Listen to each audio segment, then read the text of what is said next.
Hello students, we continue our exercise 3.2 10th class mathematics NCERT book 3.2 exercise में हम question number 4 से start करेंगे। Question number 3 तक हमने लास्ट वीडियो में सोल्व किया, तो क्वेश्चन नंबर 3 से हम इस वीडियो में स्टार्ट करेंगे, 4 से। देखिए आप, फोर्थ क्वेश्चन है आपका, Which of the following pair of linear equation are consistent और inconsistent? और फिर जो consistent है उसे आपको सोल्व भी करना है। तो इसमें 4 पॉइंट्स हैं। फर्स्ट पॉइंट हम सोल्व कर रहे हैं, x प्लस वाई, 5 को भी इधर ले लेते हैं तो -5 equal to 0, 2x plus 2y minus 10 equal to 0। अब a1 b1 c1 a2 b2 c2 इनकी हम वैल्यू पुट कर देते हैं। 1 1 -5, 2 2 -10। ठीक है, अब compare a1 upon a2, b1 upon b2, 1/2 1/2 दोनों इक्वल हैं। अब ये इक्वल हैं तो अब हम c1 c2 की वैल्यू भी देख लें। 5/10 माइनस का माइनस कैंसिल और ये आया 1/2। तो a1 अपॉन a2 इक्वल है b1 अपॉन b2 इक्वल है c1 अपॉन c2। तो तीनों इक्वल हैं तो हम बोलेंगे लाइन जो होगी वो कोइंसिडेंट होगी। एंड मेनी सॉल्यूशंस होंगे, तो सॉल्यूशन तो है तो हम इसको बोलेंगे कंसिस्टेंट। अब ग्राफ पेपर पर हम इसको प्लॉट भी कर दें। देखिए आप, फर्स्ट इक्वेशन लिया अपन ने, तो x की वैल्यू अगर हम 0 रखते हैं तो y इक्वल टू 5, y की वैल्यू अगर हम 0 रखते हैं तो x इक्वल टू 5। ये तो इसमें सोल्व हो रहा है। फिर ऐसे ही सेकंड इक्वेशन ली, 2x plus 2y equal to 10, तो x इक्वल टू हमने 0 लिया तो 2y इक्वल टू 10, तो y इक्वल टू हो गया 5। फिर ऐसे y इक्वल टू अपन अगर 0 लें तो 2x इक्वल टू 10, तो x इक्वल टू हो गया 5। अब इसको हम ग्राफ पर प्लॉट कर देंगे। वैल्यूज मैक्सिमम 5 तक है, 1 2 3 4 5 6, 1 2 3 4 5 6।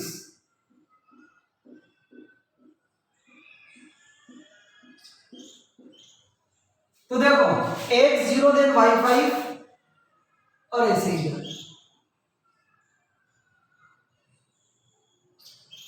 इसमें भी यही बात है। क्यों? क्योंकि लाइन कोइंसिडेंट तो है, तो ये एक ही लाइन दोनों को रिप्रेजेंट कर रही है, दोनों ही इक्वेशन को।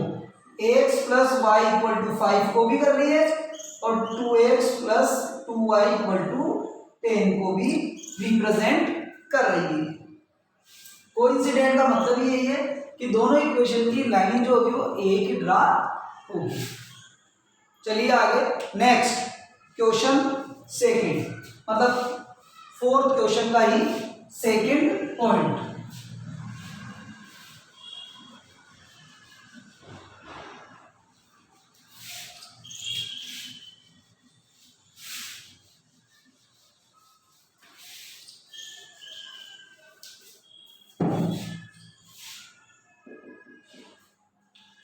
क्वेश्चन में x माइनस वाई, 8 को भी इधर ले लेते हैं, -8 इक्वल टू 0।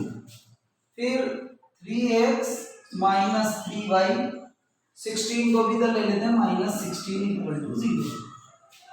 अब आप देखिए A1 equal to 1,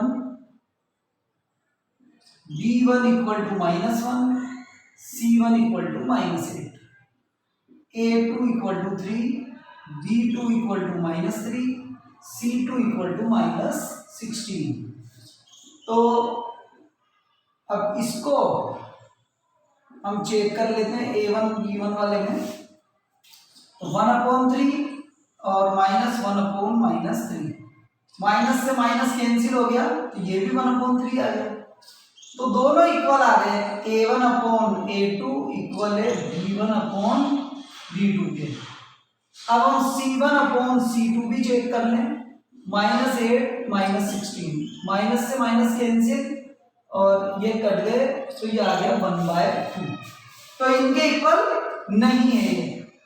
A1/A2 equal है B1/B2, नॉट इक्वल है C1/C2। तो हम हमारा आंसर जो देंगे वो देंगे इसमें parallel lines and no solution. इसका मतलब जो ये इक्वेशंस हैं वो इनकंसिस्टेंट है, और इनकंसिस्टेंट है तो हम आगे इसको सोल्व भी नहीं करेंगे, क्योंकि हमें उन्हीं को सोल्व करना है जो कंसिस्टेंट हो। चलिए आगे, अब इसी का हम थर्ड पॉइंट ले रहे हैं।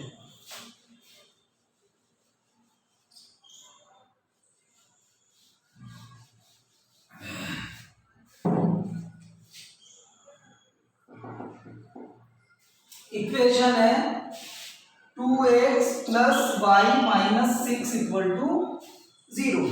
सेकेंड है 4x - 2y - 4 = 0। तो आप देखो A1 = 2, B1 = 1, C1 = -6, A2 = 4, B2 = -2, C2 = -4।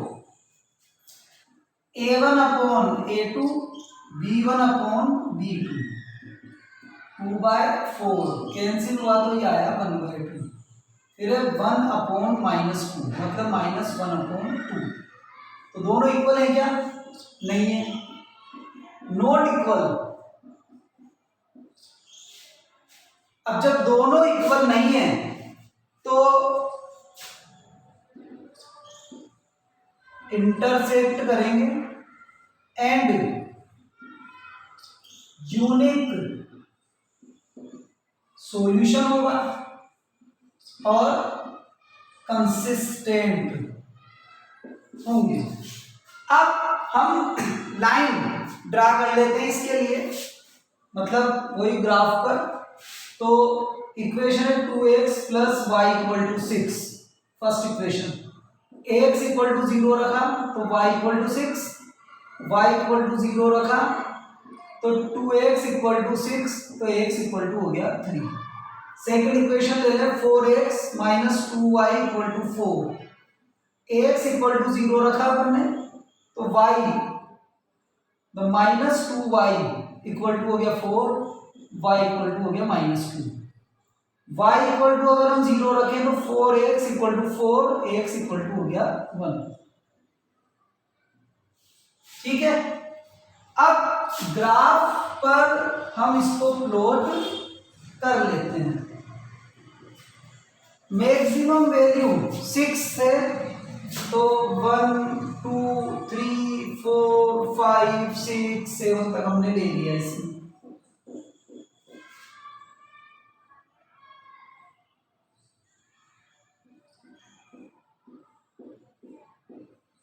-1 -2 -1 -2। देखो आप x = 0 तो y = 6, ये लाइन आ गई, पॉइंट आ गया। y = 0, x = 3, ये पॉइंट मिल गया और हमने इन दोनों पॉइंट को मिला दिया। अब इसमें देखो आप x 0 तो y कितना है -2 और y 0 तो x कितना है 1। इन दोनों लाइंस को हमने मिलाया। अब आगे भी ले गए हम इसको, यहां ये इंटरसेक्ट कर रही है। अब किस पॉइंट पर इंटरसेक्ट कर रही है, अगर हम ग्राफ पर बनाते तो हमें मिल जाता, लेकिन चूंकि हमने ग्राफ का यूज तो कर ही नहीं रखा अभी, तो हम इसको नॉर्मली सॉल्व कर लेंगे दोनों इक्वेशंस को।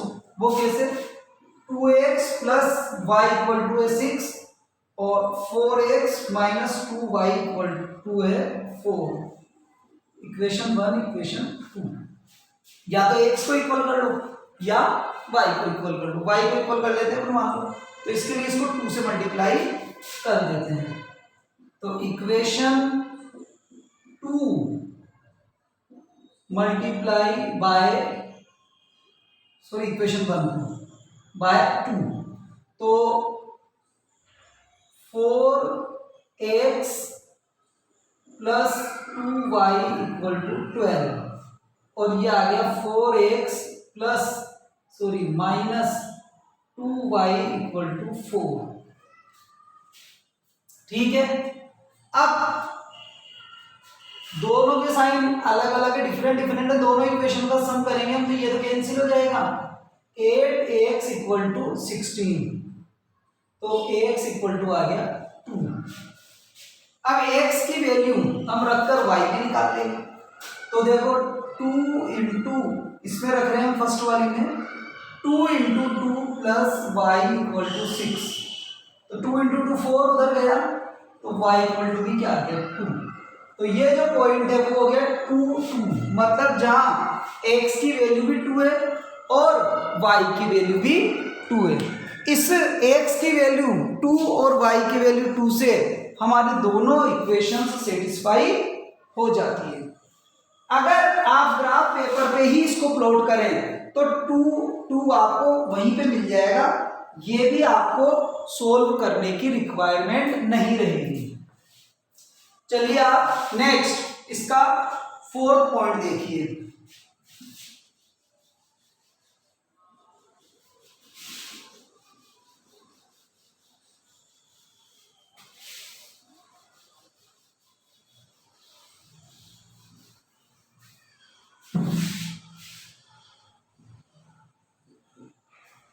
फोर्थ है 2x minus 2y minus 2 equal to 0, 4x minus 4y minus 5 equal to 0।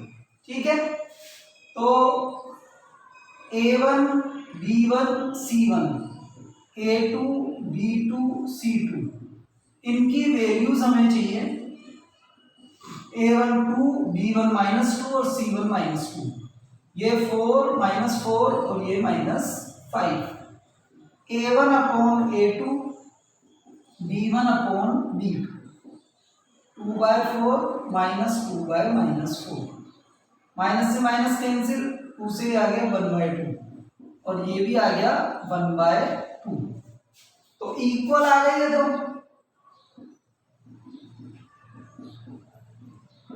अब हम c को चेक कर लें, तो -2/-5, माइनस से माइनस कैंसिल और ये आया 2/5, ये तो 1/2 है तो इक्वल नहीं है।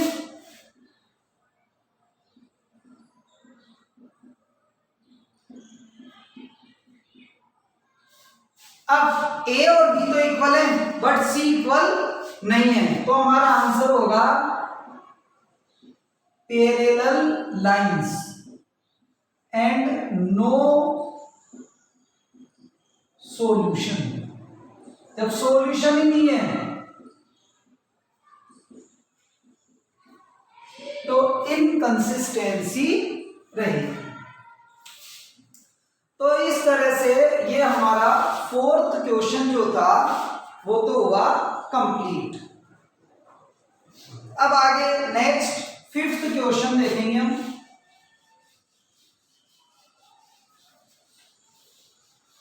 बाकी आप ज्यादा से ज्यादा प्रैक्टिस करो, प्रैक्टिस करोगे तो ही आपको समझ में आएंगी सब चीजें।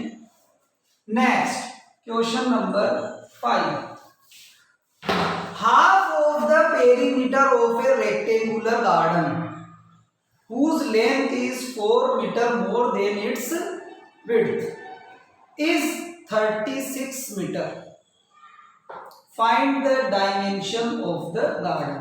तो पेरीमीटर तो लेंथ और विड्थ, तो लेंथ x एज्यूम कर लिया अपन ने और विड्थ जो है वो अपन ने लिए y। तो 2x प्लस 2y ये हो गया पेरीमीटर, क्योंकि जब हम चारों साइड का एरिया मतलब चारों साइड की लाइन लेते हैं उसमें पेरीमीटर, तो 2x प्लस 2y ये पेरीमीटर हुआ उसका। इसका हाफ जो है वो है 36 और लेंथ x जो है वो y से कितनी मोर है 4।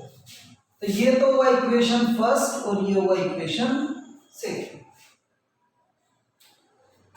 2 को अब इसको अपन यहां सोल्व कर रहे हैं। 2 को लिया मैंने common, x plus y equal to 36, 2 से 2 कैंसिल तो x plus y equal to 36, ये अपनी वो वन वाली इक्वेशन थी वो आ गई, और x minus y equal to है 4। ठीक है, अब हमारे को इसको सोल्व करना है। अब आपके पास ऑप्शन है, आप कैसे भी सोल्व करो। तो सोल्व हम ग्राफ पेपर पे भी कर सकते हैं और केवल वैसे सोल्व करना है यहाँ पर तो वो भी कर सकते हैं। जैसे y दोनों में इक्वल है तो दोनों को सम करें अपन तो 2x इक्वल टू 40, दोनों को सम कर लिया, x इक्वल टू आ गया 20, y हम ले लेंगे क्योंकि x plus y equal to 36, तो 20 plus y equal to 36, y की वैल्यू आ गई 16। तो लेंथ और विड्थ दोनों आ गए हमारे पास में। तो सोल्व तो यही हो गया ये। अगर आप इसको ग्राफ पेपर पे भी सोल्व करते हो तो ग्राफ पेपर पे भी सोल्व कर सकते हैं, कोई प्रॉब्लम नहीं है। चलिए आगे, next question number 6। Given the linear equation है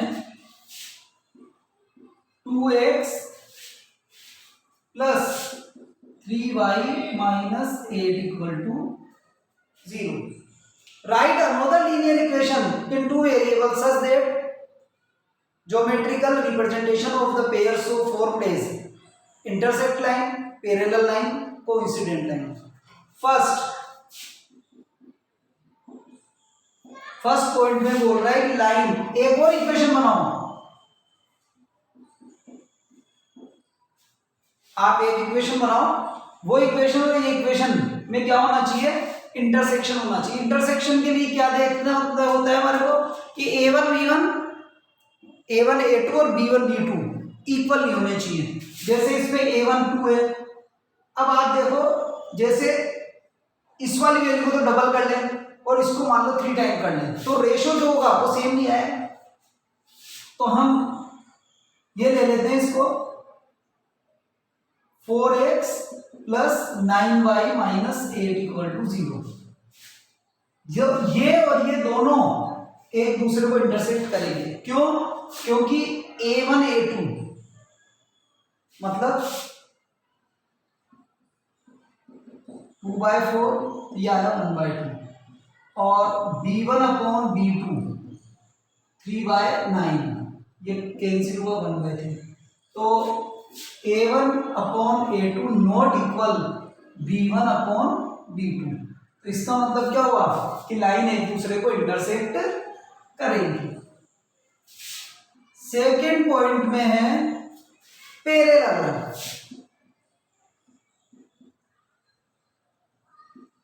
अब पैरेलल वाली कंडीशन कब होती है, जब A1 A2 B1 B2 का रेशियो तो सेम मिल जाए लेकिन C1 C2 का नहीं मिले। जैसे मान लो इन दोनों को तो हम डबल कर लें, लेकिन इसको डबल की जगह ट्रिपल कर लें या हाफ कर लें या कुछ भी वैल्यू लिखते हैं।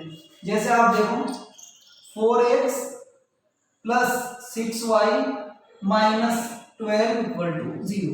तो मैंने x को और y को तो डबल कर दिया क्योंकि मुझे a और A1 A2 B1 B2 में तो सेम चाहिए, लेकिन C1 C2 में सेम नहीं चाहिए। अब मैंने इसको प्रूव भी करके बताया कैसे, A1 upon A2 equal to है 2/4, कैंसिल हुआ 1/2 आ गया। फिर B1 अपॉन B2 3/6 कट करा तो 1/2 आ गया, दोनों इक्वल आ रहे हैं। C1 upon C2 -8 upon -12, minus से माइनस कैंसिल हुआ, 4 से कट किया तो 2/3। ठीक है, तो आप ये देखो A1 अपॉन A2 इक्वल है B1 upon B2 but not equal C1 upon C2। तभी लाइन क्या होगी, है पैरेलल होगी। पैरेलल के लिए ये कंडीशन फुलफिल होना कंपलसरी है। अब थर्ड पॉइंट पे बात करें हम। थर्ड पॉइंट पे बोल रहा है कोइंसिडेंट। कोइंसिडेंट कब होगा, जब तीनों ही रेशो इक्वल होंगे, मतलब तीनों को अपन डबल कर देते हैं।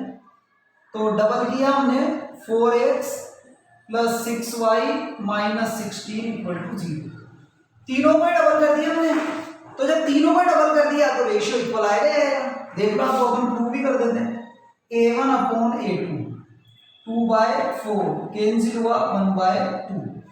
फिर ऐसे B1 अपॉन B2 3/6, ये भी आ गया 1/2। C1 upon C2 -8 upon -16, minus से माइनस कैंसिल, और ये भी आ गया 1/2। तो A1 upon A2 B1 upon B2 C1 upon C2, ये कंडीशन जब फुलफिल होगी तो ऑटोमेटिकली जो लाइन होगी वो कोइंसिडेंट होगी। चलिए अब नेक्स्ट क्वेश्चन हम देखते हैं, 7th question. Draw the graph of the equation, दो इक्वेशन है। Determine the coordinate of the vertices of the triangle formed by this line and the X axis and shade the triangular region. देखिए आप,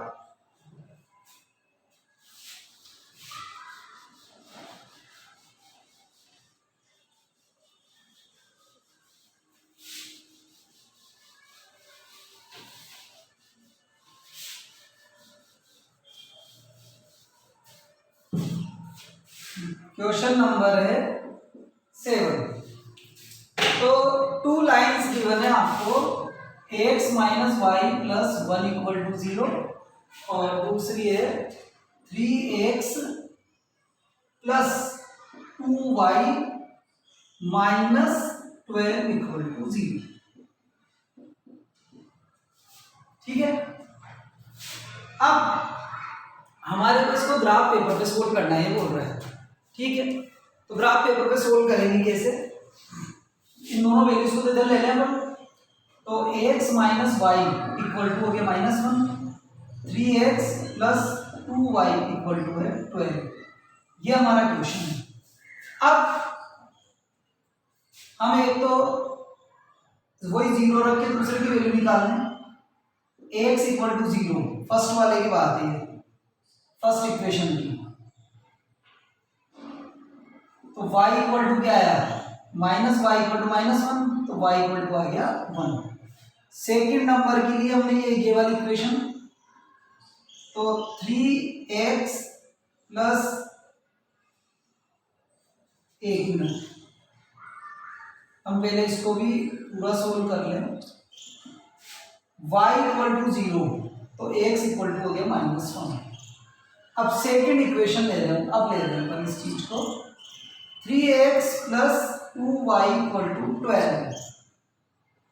x की value 0 रखी तो 2y = 12, y = हो गया 6। y की वैल्यू 0 रखी तो 3x = 12, तो x = हो गया 4। ठीक है, अब हम ग्राफ पेपर पर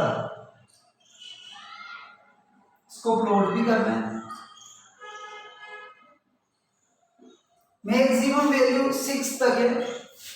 1 2 3 4 5 6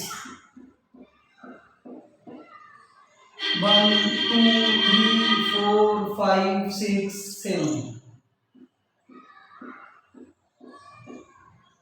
-1 -2 -1 -2। ठीक है, अब देखो आप x 0 तो y -1, y 0 y 0 तो सॉरी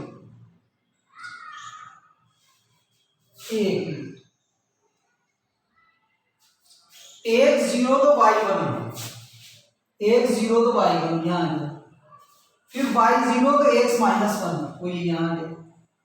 अब दोनों पॉइंट्स को हमने मिला दिया और लाइन को आगे भी हम ले गए। ठीक है, अब ये वाली देखो x 0 तो y 6 ये आ गया, y 0 तो x 4 ये आ गया। अब इन दोनों पॉइंट्स को भी हमने मिला दिया। अब इस दोनों लाइन से जो ये ट्राइंगल बन रहा है एक्सिस के बेसिस पे, तो वो ये ट्राइंगल हुआ आपका ये, जो जिसको मैं शेडेड कर रहा हूं।